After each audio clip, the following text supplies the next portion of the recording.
July August ওকে 24 July August পরবর্তীতে যেই ফ্যাসিবাদ এই বাংলাদেশ থেকে সমরে উৎপাদন করে ওই ভারতের পাঠিয়ে দিয়েছিলাম, যেই চাঁদাবাজদের আমরা এই বাংলাদেশ থেকে উৎখাত করেছিলাম, সেই খুনিদের আমরা এই বাংলাদেশ থেকে তাড়িয়ে দিয়েছিলাম। আমার মনে হয় সেই খুনিরা, সেই খুনিদের প্রতাক্তা, সেই চাঁদাবাজদের প্রতাক্তা, সেই প্রতিবাদের প্রতাক্তা আজ নতুন করে বাংলাদেশের অন্য একটা দলের উপর ভোর করে ফিরে আসতে চাচ্ছে। সবাই ভাই বোনেরা, আমরা ওই সব প্রতাক্তাদের উজাড় বলতে চাই, আমার এই বাংলাদেশের মানুষদের প্রতি যদি আপনার এই চাঁদাবাজের হাত উঠে, এই বাংলাদেশের মানুষ হয়ে যাবে খুন করে এই বাংলাদেশের জনগণকে পাশে পাবেন না, সেখানে সেখানে দর্শন করে এই বাংলার জনগণের ম্যান্ডেট পাবেন না।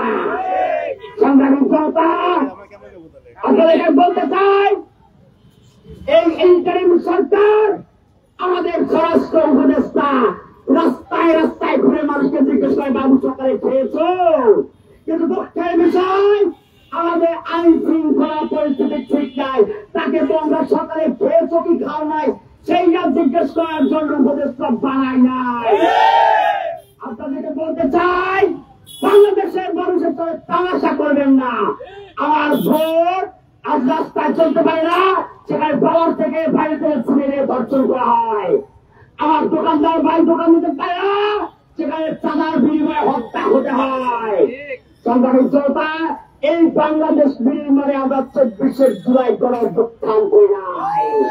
আপনি স্বরাষ্ট্র থেকে বলতে চান, আপনি যদি সঠিকভাবে দায়িত্ব পালন না করতে পারেন, তবে আপনার ওই পদে থাকা আর কোন যৌক্তিকতা নাই।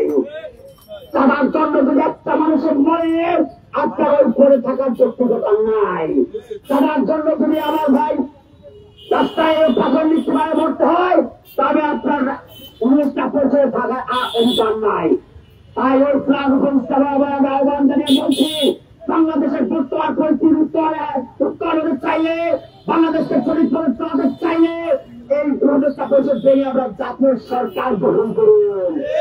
জাতীয় সরকার গঠন না করলে আমাদের ভবিষ্যৎ খুবই খারাপের দিকে যাবে। আমি 19টা পরিষদের প্রতি এই আহ্বান জানিয়ে আমার সংক্ষিপ্ত বক্তব্য শেষ করছি।